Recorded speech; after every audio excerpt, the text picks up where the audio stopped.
Hi, everybody. So originally was going to do this live stream at 11 o'clock, but I decided to do it early just due to my own time constraints. So if you guys don't catch this live, then just post your comments in the comment section. But I just re-premiered a video that I did probably about 2 years ago discussing Aristotle's view on the use of money and currency. Aristotle discussed use rates versus exchange rates. He discussed usury. He discussed the purpose of money, which is money is supposed to be used to facilitate the exchange of goods and services.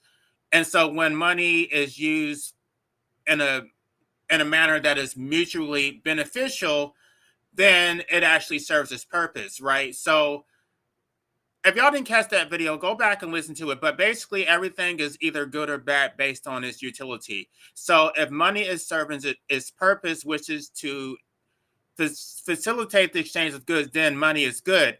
But when money is being used in an exploitive manner, where one side is gaining and the other side is losing, and one side isn't producing anything. He talked about money chasing and how you can become a slave to the invisible master. He talked about interest rates and how money given an unnatural birth to itself is unethical. Um, Go back and watch that video for those who didn't catch it. But we're going to get deep into this whole monetary system because there's a lot of things that people are, I don't know, I think they have, we're basically being fed a whole bunch of lies, right? We're told that America is exceptional, that it's all based on hard work. We're told that basically we can just give to everybody, right? We can just give social services, free housing, all this stuff. What y'all don't understand is that the US dollar is exploitive. We have a service oriented economy, and this economy would have fell and collapsed a long time ago, but for the fact that we have a fiat currency which is being imposed on the entire world. The US dollar is not based on anything. It's not based on gold. Which people are talking about that, but I'm not sure that people really understand the implications of that. Okay, another thing that people are saying is that we can just defund the military industrial complex and use that money to give social services for every. You can't. The reason why you can't is because the military industrial complex is the only thing that is sustaining the economy. That's the reason why they put so much emphasis on the military industrial complex. Most of these wars are really fought based on the fact that the U.S. is trying to impose centralized banking systems on these third world countries. So you don't have the overt oppression that you would have, previously, but you get to do it covertly through economic or the exchange rate. So we're going to get all into that, but first I want to start out by playing this video by Bill Gates because people seem to think that Bill Gates actually supports population control. By the way, I've already stated Bill Gates has 3 children. So I sort of summarized his view on population control, but I want to show y'all this video so y'all know exactly what I'm talking about. Let's go to a couple questions that we've actually received since we started the webcast. The first is on population growth, and the question is, one of our most pressing issues is population growth. How do you expect this to be addressed? Well, the population growth issue at the global level is not that daunting. That is, the population percentage-wise is growing slower today than in the past, and so it will actually peak. And I'm not sure where he's getting his data. The population rapidly went from 1 billion to 8.5 billion. Bill Gates does not understand what population control is about. He thinks it's all about economics. Peak out. The problem is that the population is growing the fastest where people are less able to deal with it. So it's in the very poorest places that you're going to have a tripling in population by 2050. And so their ability to feed, educate, provide jobs, stability, protect the environment in those locations mean. So we're going to get all into this. Bill Gates is so full of shit. The third world is self-sufficient. The third world, they basically live off the land. And then we come in and tell them that we're going to improve their quality of life by enforcing a Western way of life on them. And then they're no longer self-sufficient. Now they're dependent on grocery stores and factory farming, and now they can no longer provide for themselves because they have destroyed the environment. So we can pretend that we're helping them by going in and changing their way of life, but we're not. We're the one who reap all the benefits. So he's focusing on the so-called poor countries, which are actually wealthy. We're the poor countries. The Western world is poor. Our wealth is stolen from the third world, and he's getting this shit ass backwards. They're faced with an almost impossible problem. By the way, before I forget, I want y'all to know that for those of you who do advocate for socialism, I want y'all to know that the socialist countries that have a high quality of life, a standard of living, those countries have very low population, the very low fertility rates. They have very stringent immigration policies, because when there are fewer people, that means there are more resources to go around. So you can't have infinite population growth and then expect everyone to have a high quality of life.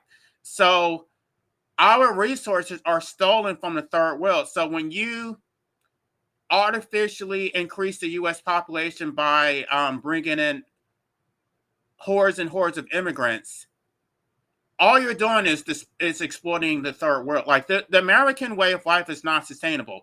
This is not a way of life that needs to be maintained. We need to get away from this global economy and teach Americans to become self-sufficient, to live off the land, to grow their own food. But to just bring in immigrants who are basically just going to oppress their own people, the U.S. dollar is inherently oppressive. And I'm going to get into all of that. But Bill Gates has this completely wrong. Overpopulation is not a third world problem. It's a developed world problem. We're the ones who have the high consumption. We're the ones who are so dependent on the third world. We don't produce shit. If the U.S. dollar collapses, we are done. None of us are able to provide food for ourselves. We're the ones who are dependent, not the third world. That is an illusion. That is a lie that they're trying to tell them, that they're going into these third world countries with these starving children, and we're giving them paper money in exchange for real wealth, and we're the ones who are generous. This Bill Gates is completely full of shit. Nigeria, Yemen, Chad. And so what we need to do is take this aid generosity and this innovation and go into those places. See, so he calls it generosity. We're going in, giving them paper money, taking their natural wealth. We're raping the third world of gold, oil, diamonds, the metals that we use in our cell phones. And this is supposed to be generous, right? This is the reason why they're poor in the first place, by the way. God, I mean, so when you feed into this bullshit, then you think that there's something noble about capitalism, about this American way of life. But what y'all don't understand is that this U.S. dollar is going to collapse, and then the chickens are going to come home to roost, and then you're going to see that we have been relying on the third world this entire time. What are we going to do? And really, I hate to say this, but it's really our fault, because we're so shallow, we're so materialistic, we don't pay attention to what's going on. And so this is the reason why a lot of those countries hate America. they already know this stuff. The economists know this. The US dollar is artificially propped up, and we're just taking resources. But again, I'm going to get into all that in detail because I don't want you, I've said this before, but I want y'all to think that I'm making this stuff up. I actually want to go in detail. I know y'all said some of this content is too complicated, but I try to simplify it. I'm reading it, but I'm also explaining it as I'm going through it. So, if you have any questions, then you can just ask me. But at the end of the day, you should not be deferring to the so-called experts. You need to understand this for yourself. That this is a recipe for disaster. This is not a sustainable economy. It's doomed for collapse. And we keep talking about austerity, that we can just spin our way through it. No, when you spend money, you're not spending your wealth. The US dollar is not wealth. The wealth is coming from the third world. So when you spend that US dollar, all you're doing is oppressing the third world. So we need to curb this. You're not going to see the impact of it because it's not impacting you. We offshore the inflation, and we engage in economic manipulation, so where it impacts the third world. It eventually comes back to us, but again, I'm going to get into all that stuff. Offer the women better tools where they want to space birthing or have a smaller family size, and improve health, because it's amazingly, as children survive, parents feel like they'll have enough kids to support them in their old age, and so they choose to have less children.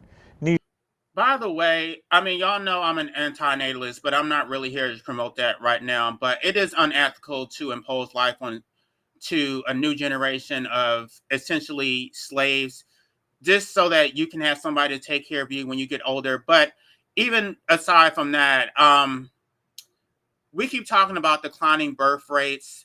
That's actually not an issue because AI is eventually going to replace all of us, and we're all going to be put out the workforce, and we're basically going to be expendable. So our leverage is our labor, and once you don't need us because you're replacing us with AI, what are they going to do with all those people? Right? And then you're going to be completely dependent on the government giving you resources. Then you have no leverage whatsoever. There's so many things that I want to discuss right now, but one of the main reasons that they went back on that whole the jab is because people were pushing back. A lot of people refused it, and they were not going to go to work. They just quit. I'm not taking that shit. And so the Supreme Court had to pass a ruling that, or the Supreme Court basically held that it was unconstitutional to require everybody to get vaccinated, because they already knew that it was going to destroy the economy, because a lot of people were pushing back against it. And I did a whole video even before the Supreme Court issued that ruling, explaining to y'all why it was unconstitutional, and it violated the Americans with Disability Act for employers to even ask whether you were vaccinated. There's privacy provisions within that. But again, I don't want to get too deep in that, but I want y'all to understand that in that scenario, your labor was your leverage. And without that leverage, you're basically going to be at the mercy of the state, and the state can do whatever it wants. Niger right now, it's still 7 children per family, whereas in the richer countries, you're often at a stable point of which is 2.1 or even less. And so it's really... The reason he's saying 2.1 is considered replacement rate, which I don't know what the 0.1 is. You either have 2 children or you don't. Bill Gates had 3 children, which is above replacement rate. So Bill Gates is actually adding to population growth. But again, Bill Gates thinks that overpopulation is a third world problem, not a problem for the developed world, which all of the economic data goes contrary to what he's saying. So Bill Gates is not a real proponent of population control. If y'all notice, the countries that he's focusing on, these are primarily African or Arab countries, he's not saying that he's not saying this for the European countries, which is also another contradiction because the Europeans are also told not to procreate because of overpopulation. And there's population control is heavily promoted in Europe. And in Europe, I mean, in America, it's just promoted as a conspiracy theory that most people don't even know what it actually means. Now, I am a proponent of population control, but what it actually means is incentivize population. It's not through coercion. It's having basically eliminating economic incentives for procreation, right? And then basically rewarding people for not procreating. And we have tax incentives for people to procreate, and we're rewarding immigration. That's completely ass backwards. This economy is not sustainable. And I mean, I don't know, y'all. At the end of the day, procreation is a luxury, right? People will talk about how they're going to cut back on going to the grocery store and doing all.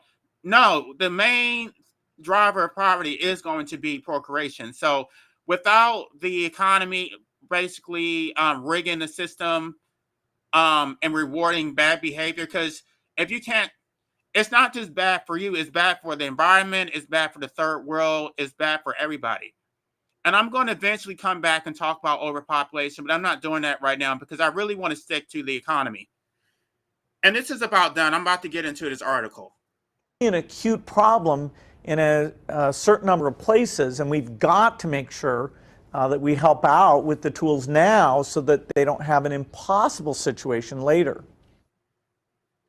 Right. So I don't this whole notion that Americans are helping the third world is a complete lie. It's like you took all their wealth and then you came in with your paper money and then you're pretending that you're feeding these people when they actually could have fed themselves if the U.S. just fucking stayed out. And then we're also stealing their land. And the argument is, oh, we pay for it. Yeah, you pay for it with paper money, and you're getting a tangible good out of that. You're getting land, you're getting raw materials. So we're going to get into this article right now. This is make sure y'all can see it. Okay, the U.S.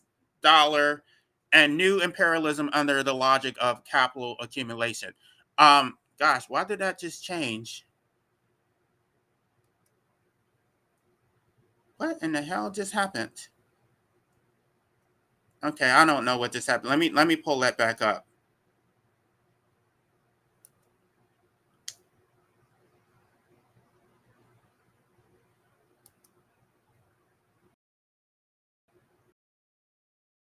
Okay. Never happened before because it went back to the original article, not the one that I highlighted. So, let me make this bigger. In the wake of the Second World, the USA, along with its strong economic and military strength, established an international monetary system centered on the U.S. dollar. This gave USD the status of world currency and bounded it to a U.S. imperialist hegemony with mutual interrogation and interaction, making it possible for USD capital to conduct international exploitation and wealth plundering extensively around the world. Now, I don't know if y'all are going to stay around, but I want y'all to understand that there is the military industrial complex is what is sustaining this economy. Again, for those of you who just came in, the reason that we have all those wars is to impose a centralized banking system on to the entire world, and the U.S. Dollar is at the hem of it as the world currency. Since the end of the Second World War, territorial occupation and colonial rule were gradually replaced by economic control and political intimidation.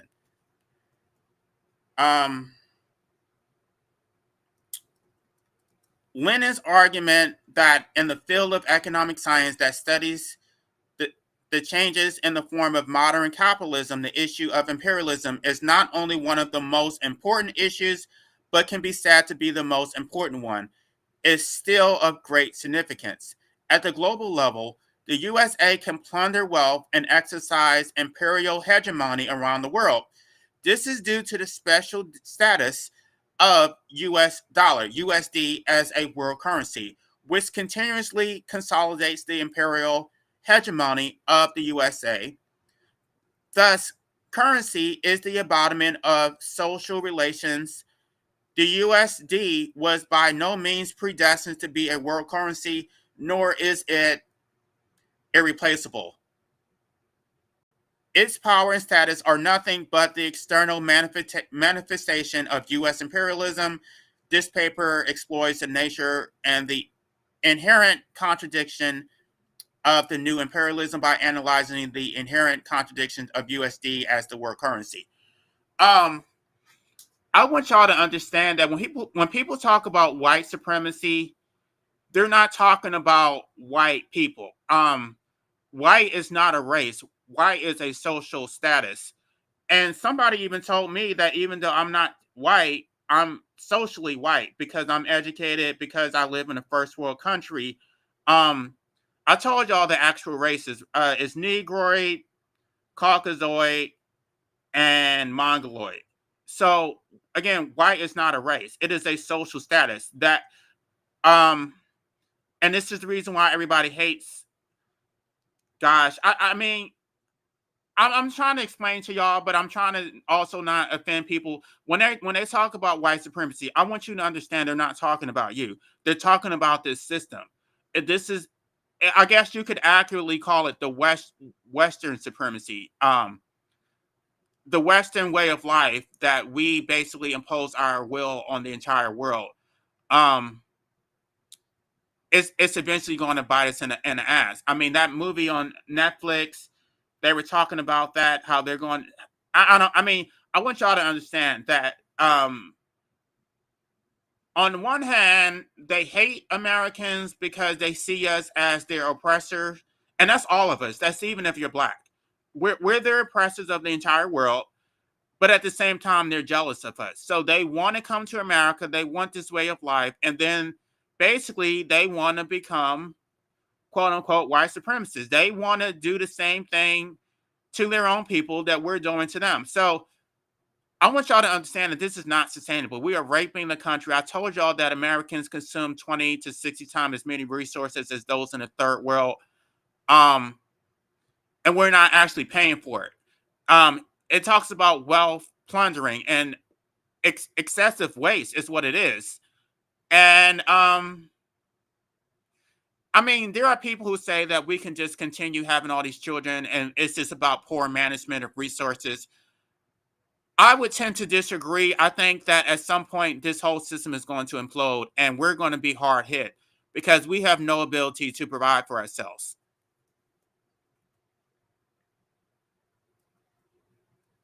Let me see if I have any comments before I keep going.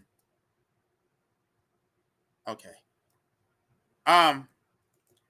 When the fiat currency of a country takes the role of world currency in order to maintain the stability of a world currency, it is necessary to match the amount of gold reserves and currency issuer. Otherwise, if the quantity of currency is issued by a country exceeds by far the amount of its gold reserves, although this access can enable currency issuers to obtain a certain coinage tax, it will generate worldwide inflation and pose questions about the convertibility of the currency. So I want y'all to understand that this is a scam and it's supposed to be a secret. I mean, it's not even a secret. I think people are realizing that the US dollar is not backed by anything, but they're so deeply entrenched into it because if they pull out, their economies are going to collapse also because everybody economy revolves around the US dollar. This will trigger bank runs that can evacuate the gold reserves of the country issuing sovereign currency and eventually overthrow its status as world currency.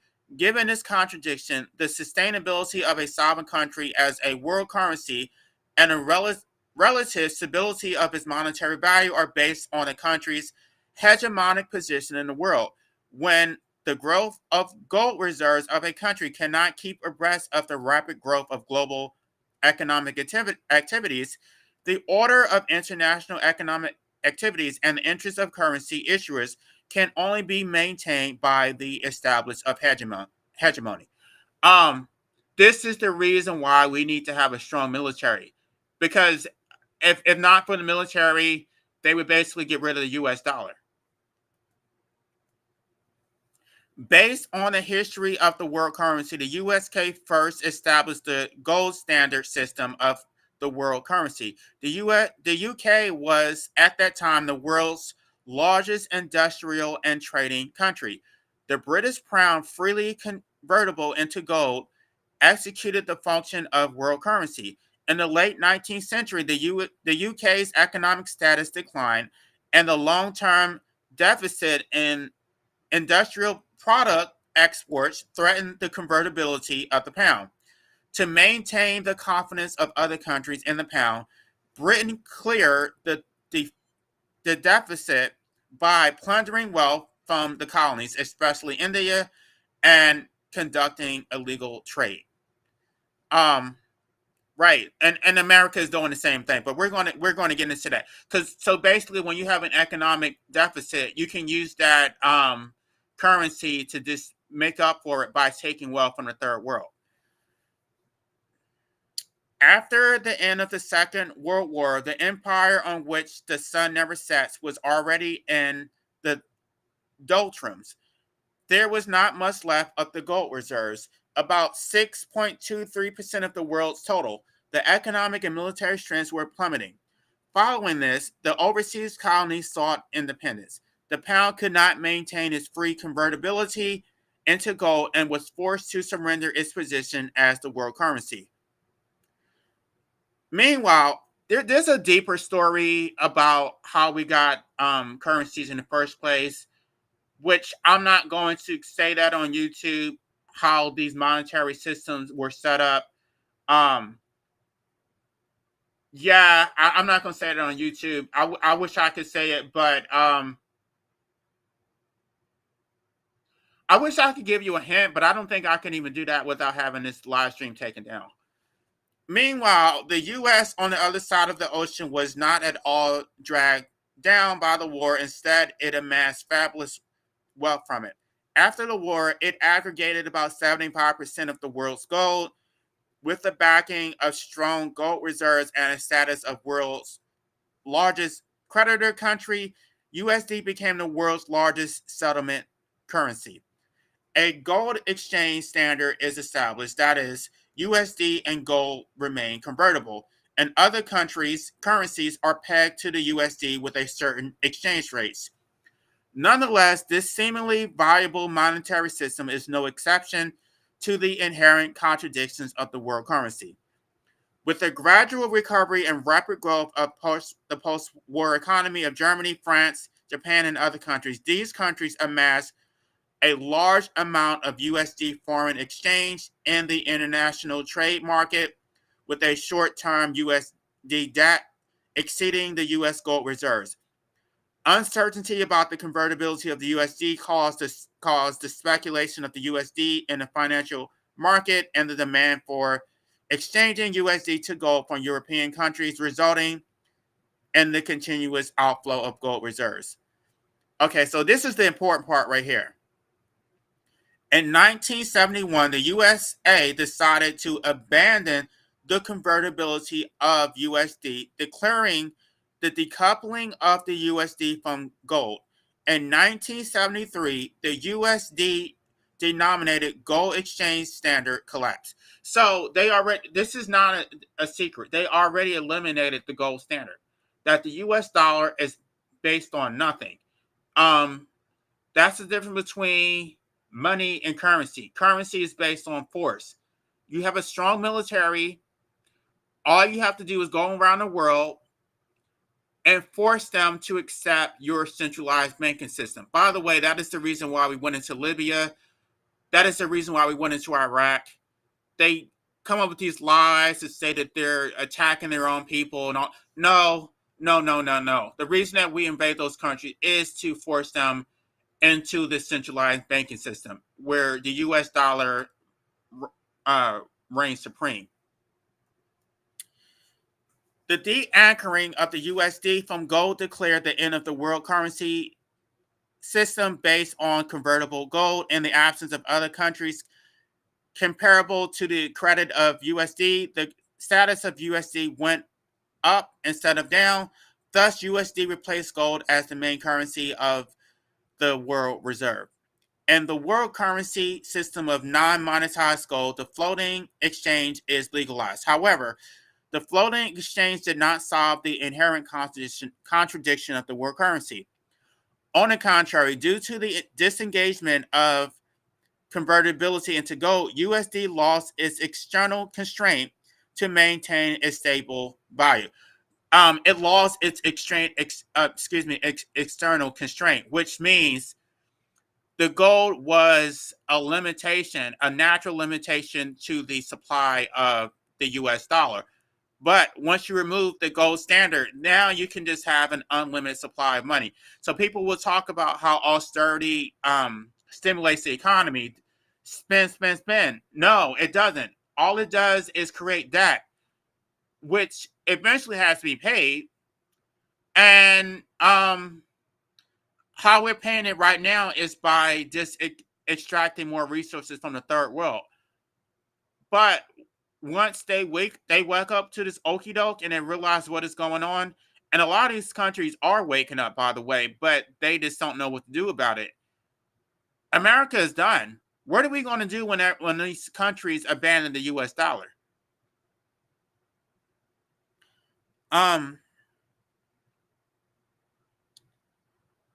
Okay, when different targets collide, the U.S. government is very likely, as it turns, to sacrifice the indicator of current stability. And then y'all know the indicator is always the GDP. They always talk about how corporations are doing. They never really focus on how the common man is doing. The GDP is not a good indicator because these are global markets, which are manipulated through exchange rates, and so it really does not actually show how the economy is doing. It's not showing how the American people are able to put food on the table. It's the worst indicator possible. The How the corporations are doing does not say anything about the about what's going on the ground. This determines the inherent instability of USD as a world currency, with the rapid rise of countries such as Germany and Japan. The unstable USD attracted strong competitors such as the Dutch mark and the Japanese yen in order to maintain the world currency status of USD. The USA, like the former UK, embarked on the path of state hegemony, right? So there were people that were, or other countries that were trying to have a competing currency, but the U.S., that's the reason why the U.S. had to beef up their military operations to make sure that the U.S. dollar remained supreme. The USD, which acts as the world currency, can be categorized by channel. The official channel of USD and USD used for private transactions. The official channel of USD refers to USD assets held by central banks, including various types of USD bonds. For other countries except for the USA, there are three major ways to obtain this type of USD: to directly purchase USD bonds approved by the US Congress and designed by the US Treasury, to buy USD or USD bonds in an international foreign exchange market, and to directly apply directly for USD loans. The USD obtained through official channels directly forms the country's foreign exchange reserves, which are used to regulate the international balance of payments and local currency rates. This is really important. I want y'all to understand that the exchange rates really make or break a country's entire economy. And this is completely arbitrary, right? They arbitrarily decide which countries should have a high exchange rate or a low exchange rate. And it's based on objectives which serves the U.S. interests. So if you're useless to America, then your exchange rate is going to be very low. Other countries, well, okay, useless. And I don't mean economically or in terms of resource. I mean strategically. If you are not useful, I'm going to get into that a little bit later, but it's completely arbitrary. It's completely exploitive. And if your currency is devalued, then it's nearly impossible for you to get out of debt because that country is always going to be in debt to the U.S. or to other countries like Haiti. Um, so there's no way for them to build their way out because the exchange rate is so oppressive. They will be in a perpetual state of debt. So the only way to liberate those countries is to eliminate the centralized banking system. But if you do that, the result is you're going to destroy the American economy because we are not self-sufficient and we are dependent on exploitation from the third world. So what are we going to do?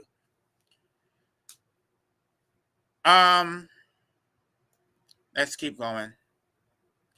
Although USD obtained from private channels is issued by the Federal Reserve, it is essentially a debt borrowed by the US government from the Fed with interest payment and future taxes as collateral.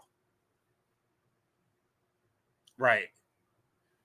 So they're borrowing from the Federal Reserve, and then your tax dollars are the collateral, which your tax dollars can never repay that. So America is also in a perpetual state of debt. Um, this is a recipe for disaster. At some point, that debt is going to have to be paid. It's not based on this is a Ponzi scheme. As the world currency, USD essentially represents a debt relationship with the US government. Thus, the so-called dollar standard is essentially the debt standard. This is debt. That's what it is. That US note that you have in your wallet, that is debt. That is not money. That is currency. The movement of USD as the world currency can be seen in a circulation pattern centered on the US government.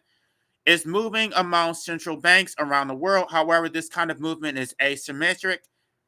For countries that have obtained an abundance of USD through trade surpluses, these USD are essentially debts.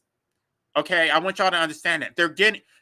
We're getting actual valuable materials. We're getting gold, silver, diamonds, metals for our cell phones, raw materials, labor, labor.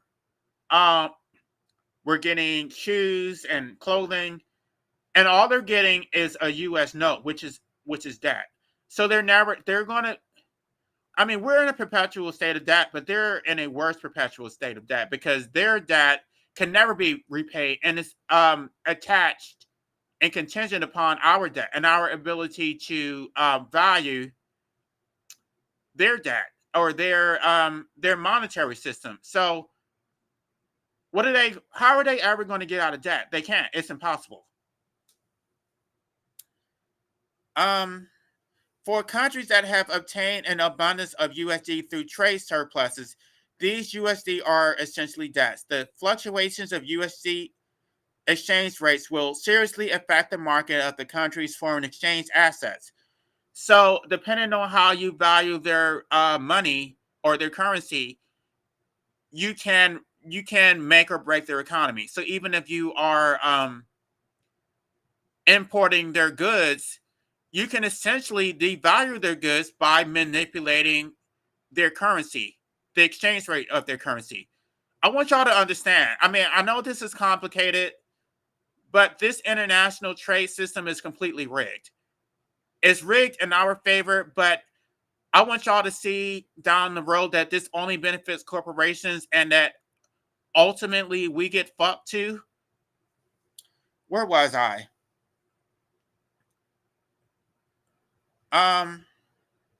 In order to guarantee the security of USD debts assets held, these countries were forced to become fixed buyers of bonds issued by the USA by the end of January 2016, U.S. Treasury bonds accounted for half of China's foreign exchange reserve.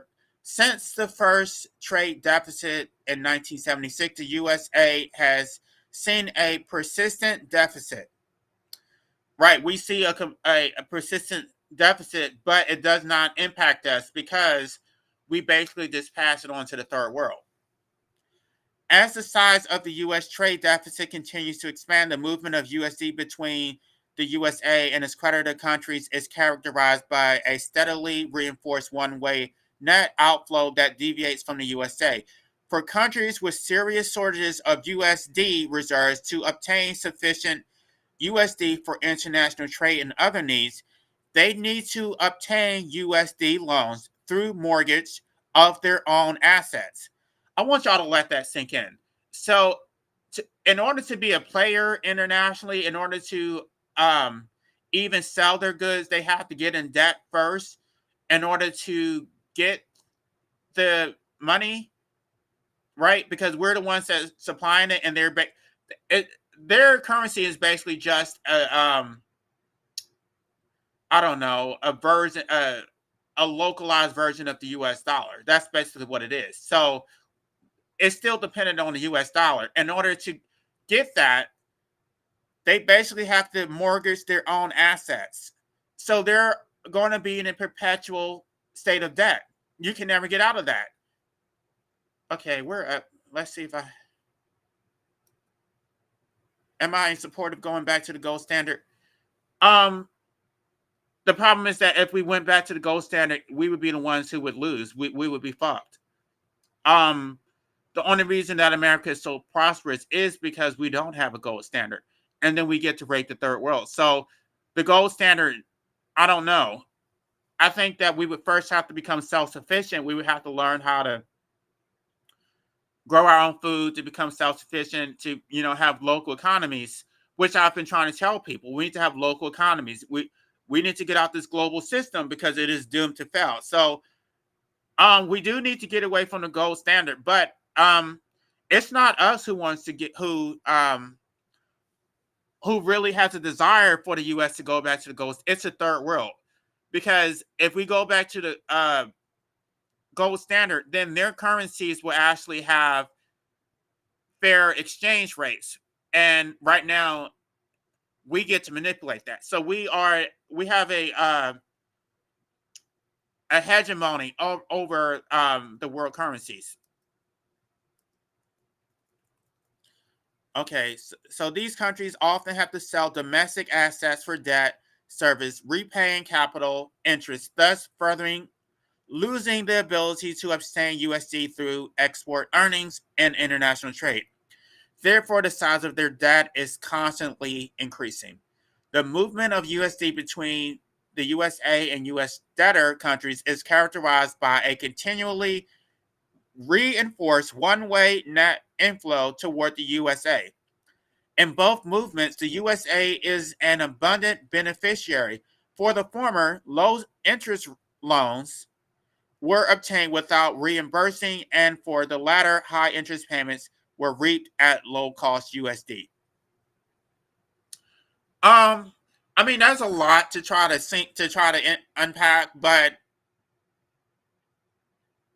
basically, there's no way for them to get out of this. Um, we benefit from it. We get low. So when we borrow from them, we get low interest rates because of our currency, but they get high interest rates. So we get to rape the third world, take all their resources, and we're really not paying it. We're not paying anything.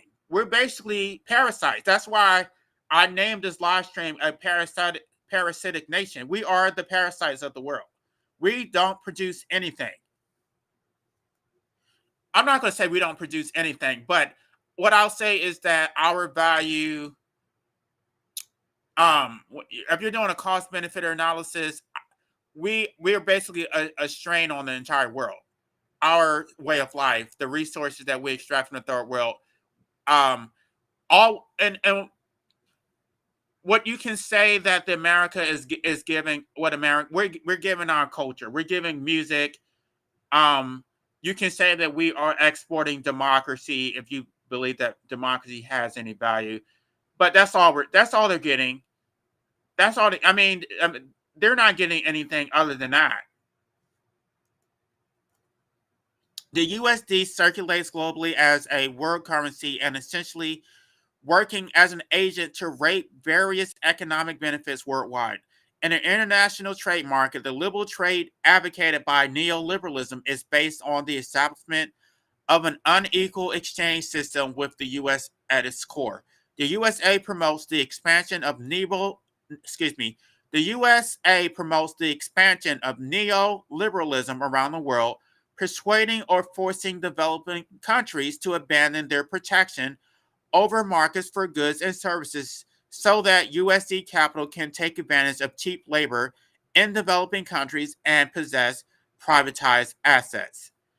So we get the cheap labor.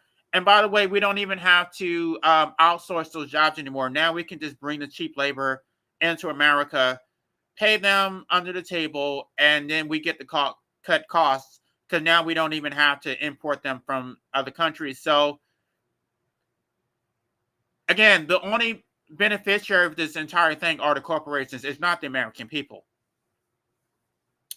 With its huge capital scale and technological advantages, USD Capital has incorporated developing countries which have become suppliers of cheap labor and commodities. Um, I want y'all to let that sink in. We're talking about incorporating developing countries. Um, Statism is basically corporate personhood. It is you basically get the privilege of engaging in international markets and being recognized as such. Palestine is not an incorporated state. Palestine cannot trade, or Palestine is completely dependent on Israel. That's the whole. At the end of the day, I told y'all the correlation between statism and capitalism, and this you're seeing this right at its root. That at the end of the day, corporations really corporations and states are essentially the same. It's just it varies in degrees, but that state is acting as a corporate entity. And when you look at it domestically, the corporate entity known as the state actually oppresses its own people and becomes an end unto itself. But I'm not going to get into that right now. I'll talk about that later. But you can see that the state is acting as a corporate entity. Um, and then within that, we also have centralized banking system. So you have the Federal Reserve, which is also a player, and I don't know how this is supposed to work. I mean, if people really understood how the system worked, I think there would be panic. There would be panic all over. But this is not really that complicated. They wanted to make it complicated, but I'm trying to explain it to y'all so that y'all understand what's going on. They want you to be confused. And if you don't take the time to listen to, I'm explaining it to y'all, but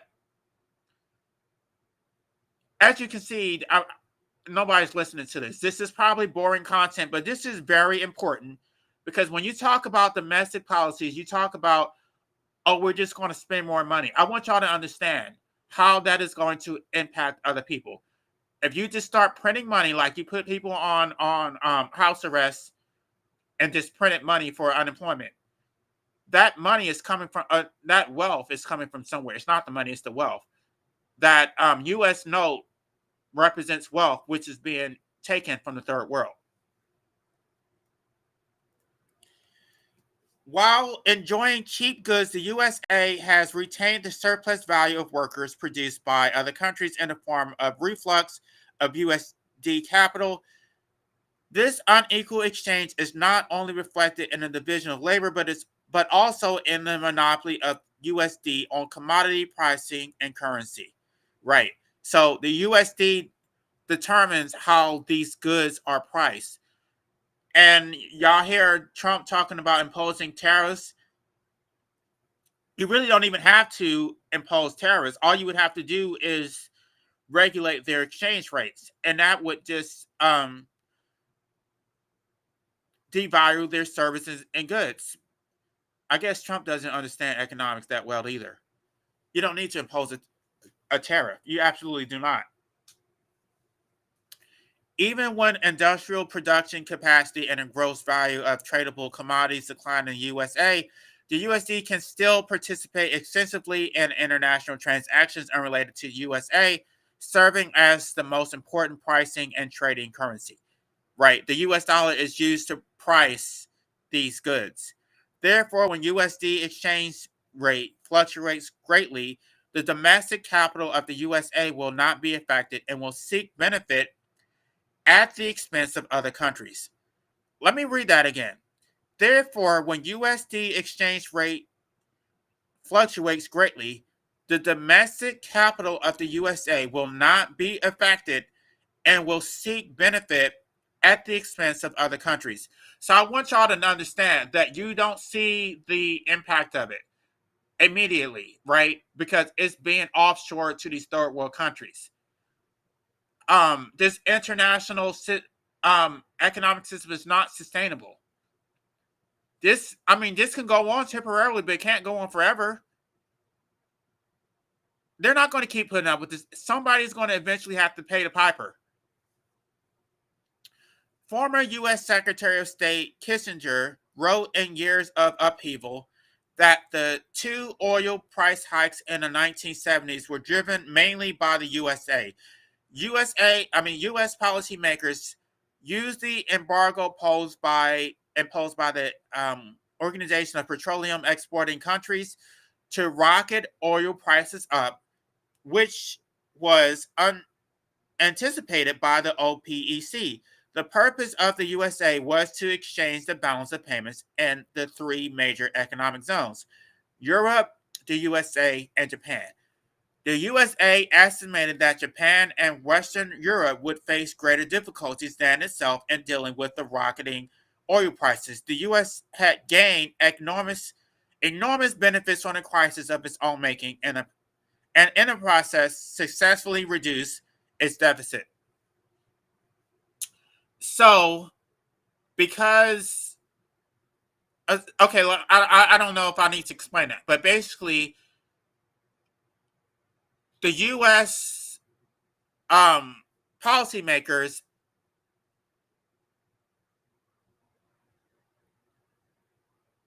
reduced its deficit by causing other countries to pay higher oil prices. That's essentially what happened.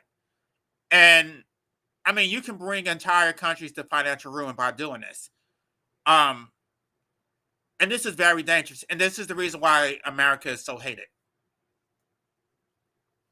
In the international financial market, the free flow of USD has become a tool for redistribution of wealth. The USA has used various means to promote the opening of financial markets in developing countries and to incorporate other countries into USD-centered international financial system, further strengthening the USD-centered international currency system.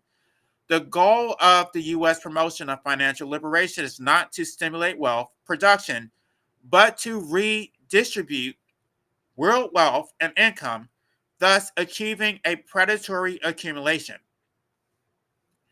In the increasingly unified global financial market, the USA, as the world's largest capital owner and investor country, can influence the flow of capital and the redistribution of world wealth through the adjustment of interest rates and exchange rates. When the U.S. cuts its interest rates, its capital flow to countries with good economic development momentum will divide the surplus value created by workers in other countries in the form of industrial capital or interest earning capital. So I want y'all to let that sink in. It doesn't only benefit U.S., it also benefits its allies. So they're basically taking wealth from the third world and passing it on to European countries also, to Israel, right? Through the exchange rates. That's how this stuff works. This is a complete Ponzi scheme. Once the USA raises its interest rates, the capital will carry the surplus value of the goods back to USA, actualizing the transnational flow of wealth. Transnational, this affects the entire world.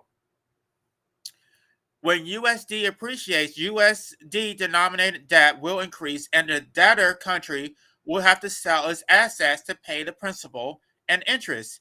When USD depreciates, USD denominated debt will shrink, and USD denominated assets held by the creditor countries will suffer serious loss. So even though they're providing the resources, they're in a perpetuated state of debt, and just by devaluing their currency, they suffer serious losses, and their goods and services lose value. Just with the stroke of a pen.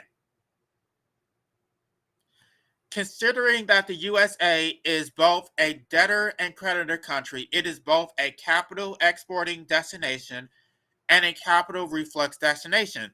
The USA can tailor its monetary policy to the needs of its own economic development and realize its monetary policy objectives by transferring other countries' wealth. That is exactly what's going on. They're just moving other countries' wealth all around the world. I think we're almost done. Yeah, we're almost done. The USD is not only a tool for transferring wealth from other countries, but also for exporting the crisis and protecting USD world currency status. Since the 1990s, the degree of financialization in the USA has escalated.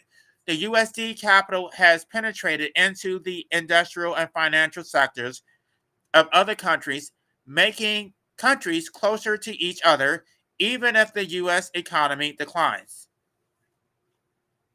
So they basically the what is it? The enemy of my enemy is my friend. That's basically what's going on. They're causing these countries to become allies because they're all being oppressed by the U.S. Since other nations' financial markets are deeply related to the U.S., it is difficult to give up USD to choose other currencies as the world currency. This was particularly evident after the 2007 financial crisis. Even though the instability and weakness of USD became a consensus, other countries were forced to continue to hold cheap credit for USD because of their massive USD assets. Um, right. So we basically have these countries by the balls because they're so deeply entrenched in it. They owe us all this debt, and they have to keep paying us. They have to keep paying that debt with their goods and services. So they can't dump it because they would have no way to pay that debt. Um,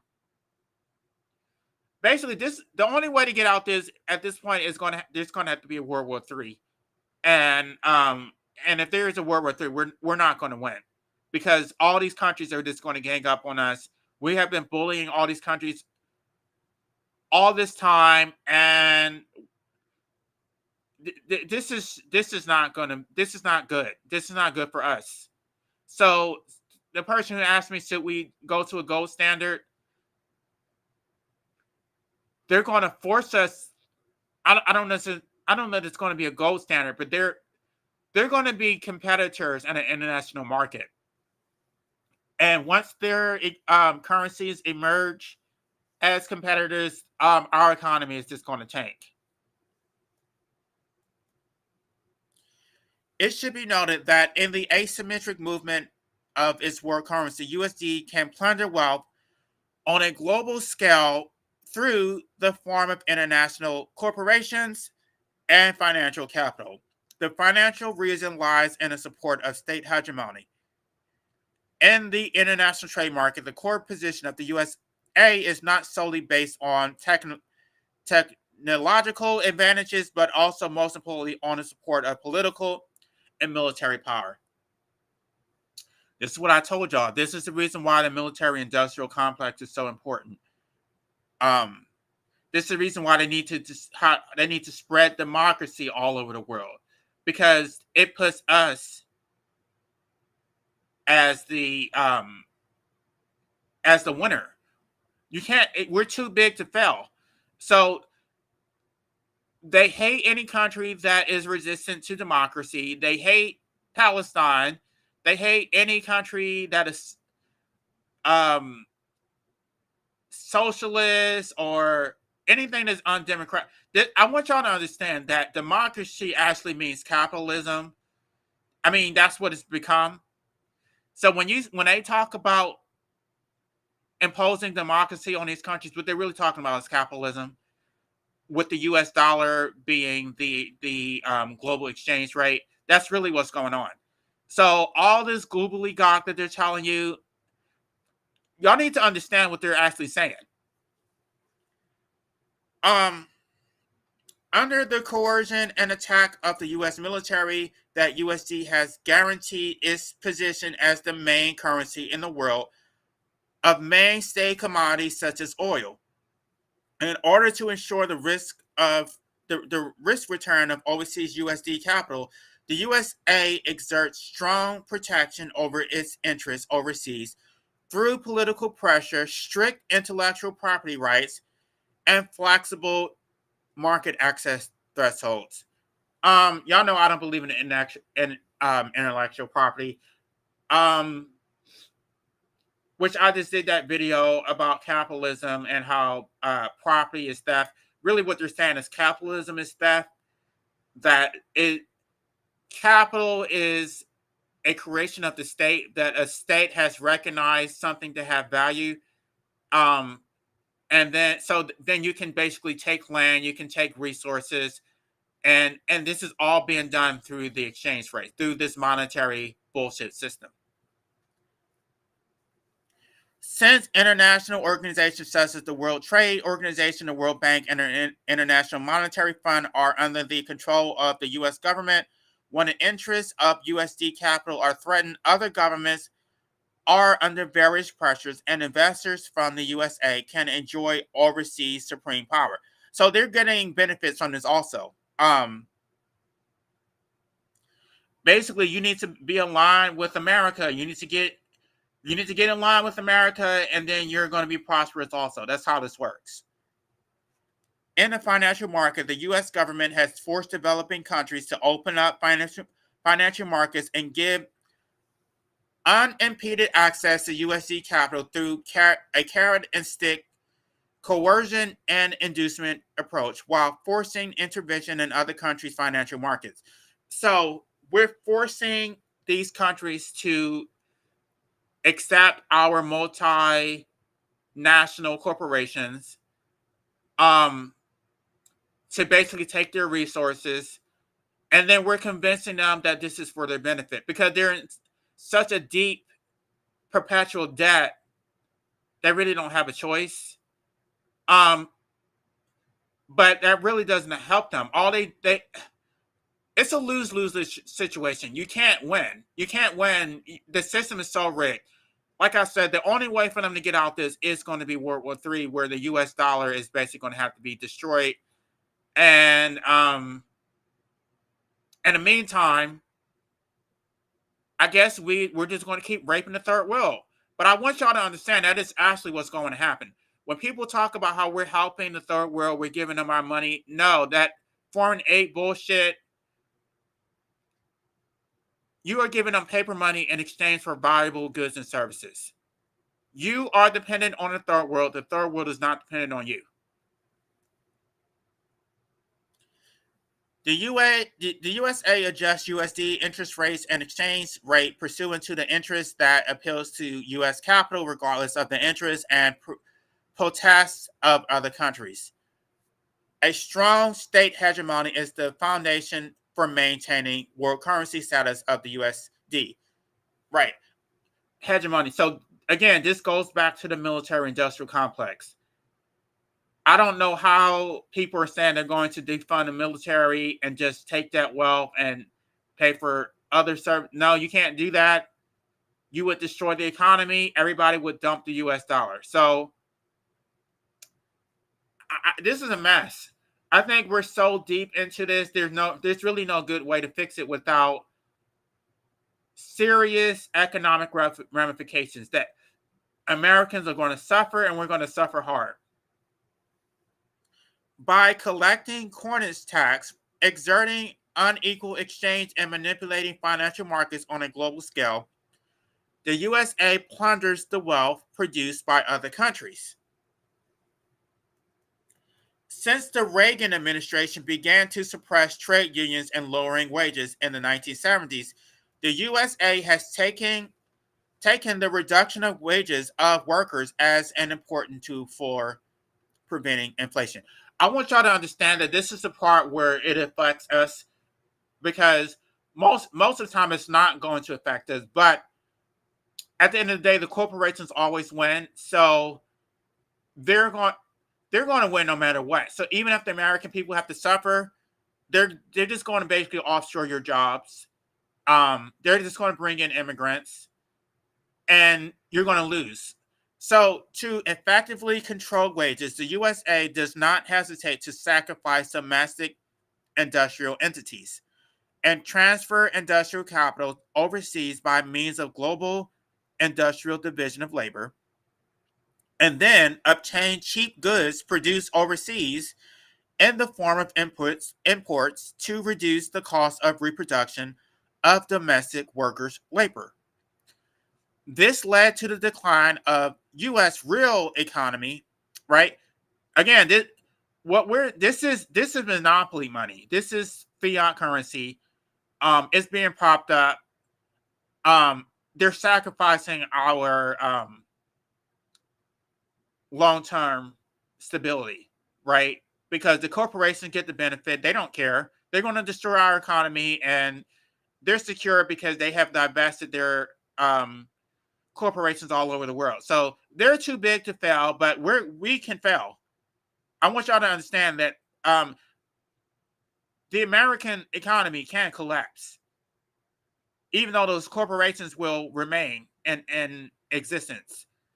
So I don't know. I mean, I don't know what the solution is. I'm trying to figure out what it is, but only thing I can say is everything that is being proposed right now is not a solution. Um, the only solution really is for the United States economy to collapse, and that is going to allow all these other countries to thrive and become self-sufficient. But it's not, I mean, that's not going to benefit us. So we're not going to go down with the fight. Let me start over from that sentence. This led to the decline of the U.S. real economy, further exacerbating